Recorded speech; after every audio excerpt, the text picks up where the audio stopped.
Good morning. Happy New Year. So how many of you did make it up till midnight last night? Yeah, there's a few. I made it till 11 o'clock,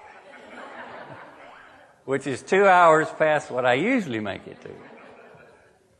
I'm glad you're here. I'm not Curtis. As you probably know, if you're visiting or new, our regular preacher is out of town today, and so are all of our irregular preachers. And so, with your permission, I'm going to spend a few minutes with you. A couple of announcements, though. There will be no gathering here tonight, no Sunday evening services together, so we encourage you to spend time with your family. And for the next 4 Sunday evenings in this month, the last 4 Sundays in January, we're encouraging all the home groups to gather together here in the fellowship hall for some time of singing. Our hopes are to learn some new songs together, songs that we can worship together here on Sunday morning. So if you'll make plans to do that for the next 4 Sunday evenings. As is our custom, following the lesson, if you would like to meet with the elders, we'll have a couple of elders and their wives in the conference room out the back to your left to meet with them about prayers or questions or concerns. Or you may come to the front if you would wish to do that as well. Each Sunday we stand together and recite a verse. During the month of December, 4 times we recited a verse from Hebrews chapter 12, verse 1. With your permission, or without your permission, I want to visit that verse one more time before we leave it, and as we begin this new year. So if you'd like to turn in your scriptures to Hebrews chapter 12, verse 1.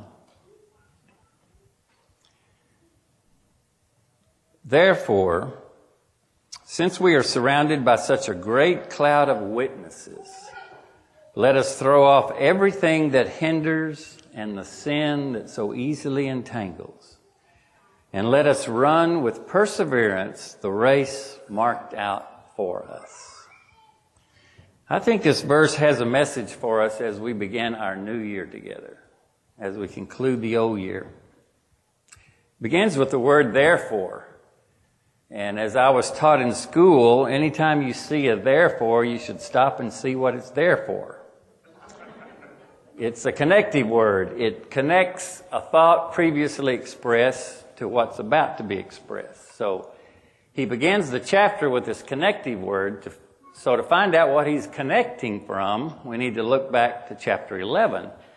And if you look back chapter 11, most of you are familiar with chapter 11. It begins with the words, "Now faith is this, the substance of things hoped for, the evidence of things not seen." Or in other words, faith means being sure of the things we hope for and knowing that something is real even if we cannot see it. Faith, he goes on to say in verse 2, faith is the reason we remember great people who lived in the past. Then he goes on and lists a bunch of names, people you know from the scriptures. The Old Testament, Abel, whose sacrifice was more acceptable to God. Enoch and Noah, who heard the word of God and believed him and did what he told him to do. Abraham and Isaac, Jacob, Moses, Rahab, David, and on and on. All these names, people who were not perfect people. In fact, some of them were guilty of some pretty heinous sins: murder, adultery, prostitution. Yet they are considered to be faithful. Why? Well, he says they were weak, but they were made strong. They are remembered because they trusted God to do what God said he would do. That is what faith is. How many of you know a perfect person? Nobody? Yeah, there's a hand. Nobody's perfect, are they? But we know people who, in spite of their imperfections, bring us encouragement and direct us in the right way. And I think that's what he's talking about. He's not talking about perfect people. He's talking about people who continue to trust God and get up when they fall down, who stumble, but who continue on in the race. So he says, therefore, because of these kinds of people who surround us like a cloud of witnesses, we should run the race with perseverance. Now, what he's painting here is a picture. It's a picture of a stadium. Perhaps he had in mind the Roman Colosseum, the stadium where crowds gathered to witness an athletic event down on the field. And it's like being surrounded by all these people in a stadium, and you're on the track fixing to run the race. How many of you have ever been to a professional sports game, like a football game, or raise your hand if you've been to a football game or baseball? Okay. How about a college game like that? College game, yeah. If I asked you to raise both hands, we'd be doing the wave. I remember the first time I saw the wave, I was fascinated. I was at a UT Longhorn game, back when they used to be fun to go to.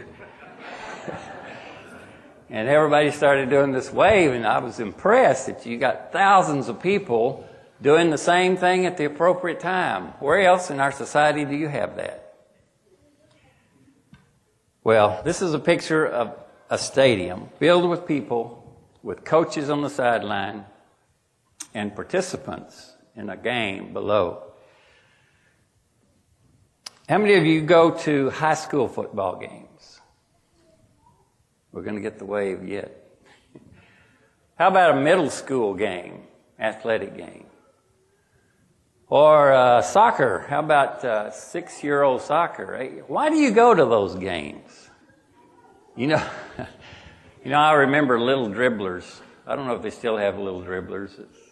I think they called them little droolers back then, but little dribblers playing, and you go to the game, and the kids, little skinny kids sitting on the bench for 3/4 of the game, and then the coach calls his name, Johnny!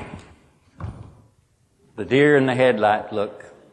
Which, by the way, I know what that means now, having run over a deer. It's not talking about the deer, it's talking about the driver. So Johnny comes up, and his eyes are this big, and the coach says, you're going in. He goes in, and he thinks, he does this. What am I supposed to do? And then suddenly they throw him the ball. And he does this.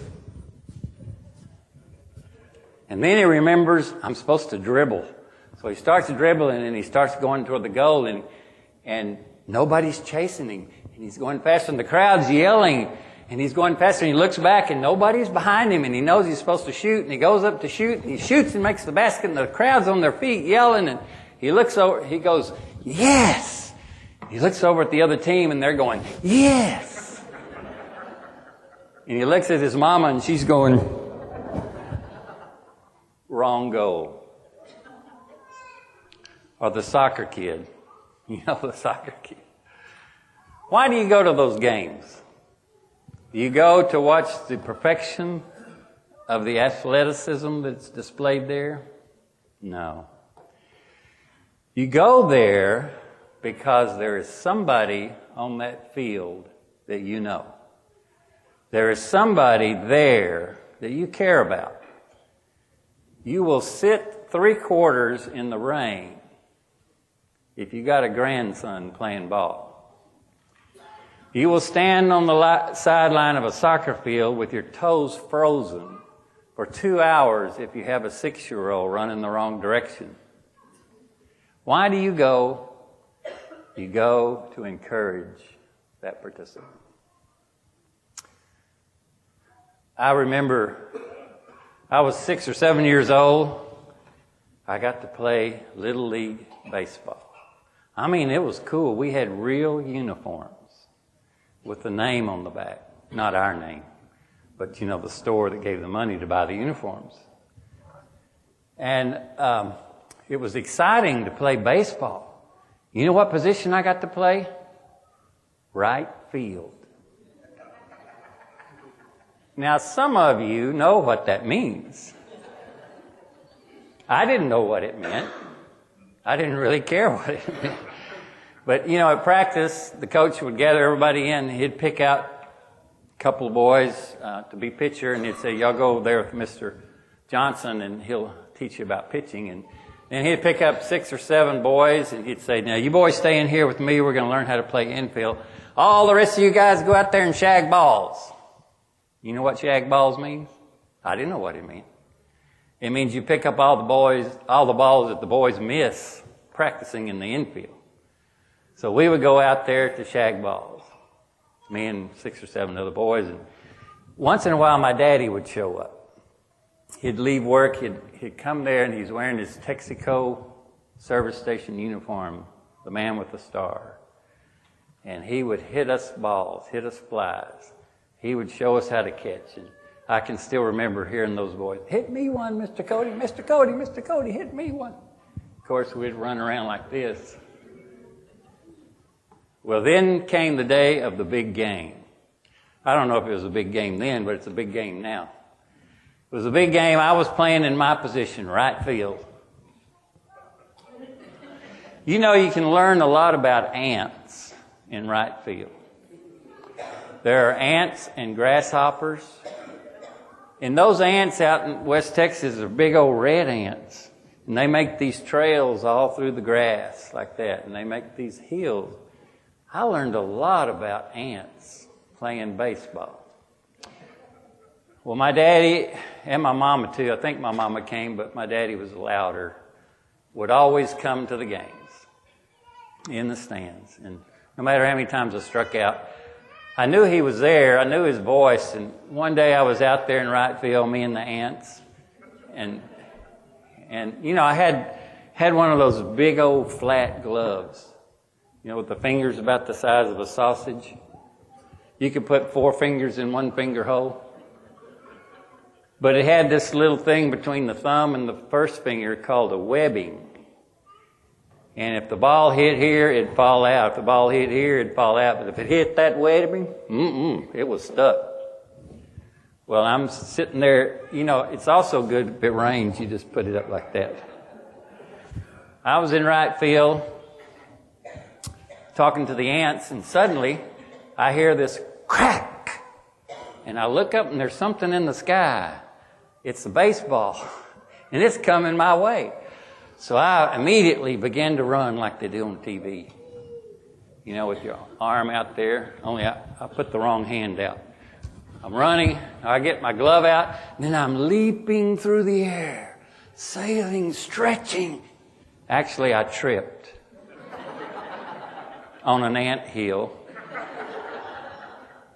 And I remember falling down on the ground like that, and that big old heavy glove just falls down like that. And suddenly, the ball hits the webbing. And the crowd goes wild.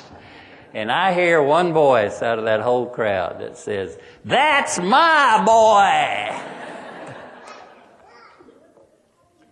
I love baseball. I love right field. Why do you go to those games? You want the person who's competing to succeed. You want them to finish the race. You want them to run the race. Well, the witnesses are the people that are cheering for you and cheering for me and telling us, you can do this. I know it is tough. I know you fall down. I have been there. I have run on that track, and I know it is not easy, but you can finish. I finished, and I know that you can finish. Now, I think each one of you probably has a witness in your life, or more than one witness. People that you've known who have now gone on, who have been an inspiration to you. People who have believed in you, who have encouraged you to make the right choices. You know, even when I reached my teenage years, my father had passed away before I was a teen.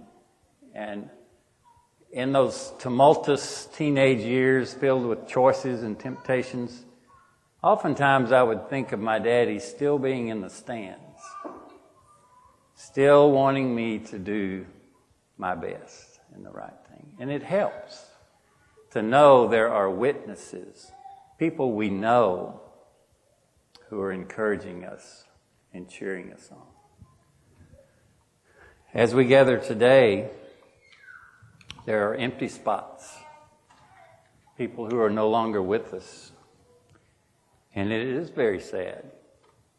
It is sad to say goodbye to people like Clyde, Hussey, and Don, others who during this past year have gone to be with the Lord. But there is also encouragement and in hope in knowing that they are in the cloud of witnesses now. They and their lives and the things they did and the way they treated us will speak to us in our times of despair, in our times of trouble and struggle. They are telling us, yes, you can do it. Get up. Strengthen your ankles and run the race. Witnesses do two things. They testify to the truth of heaven. Heaven is real. Glory is glorious. Life on earth has its blessings and its curses, but face to face with the Savior is indescribably wonderful. They cheer us onward in our race. There's a place prepared for you, they say. Hang in there. Move forward. Trust God. Fix your eyes on Jesus. Enjoy the good. Avoid the evil. Help the weak. Guide the lost. Live in joy. Live in peace. Run the race that is set before you in 2017. Run the race. You know, it's interesting, the Greek word for race here is the word agon, A-G-O-N, from which we get our word agony. I understand that. You know, there's some people who run and really enjoy it. You're weird.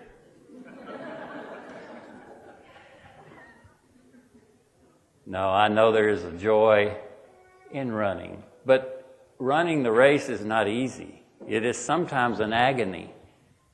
But you persevere when you run because you want to finish. You want to see that finish line, and you keep going. That's what the writer is telling us. Run with perseverance the race that is set before you. Oh, and there's one last thing. Not only do we have witnesses who encourage us, you are a witness for someone else. Whether you know that or not, someone is looking at the way you live, the things you do, the things you say, what's important to you in life, and they're making choices based upon that. So as we began 2017, whether or not we make resolutions, let's resolve that our life will be a witness that, yes, we can run this race of life. We can trust that God will do what He has promised He will do. If you have a need, if you would like to respond, would you do so as we stand and sing?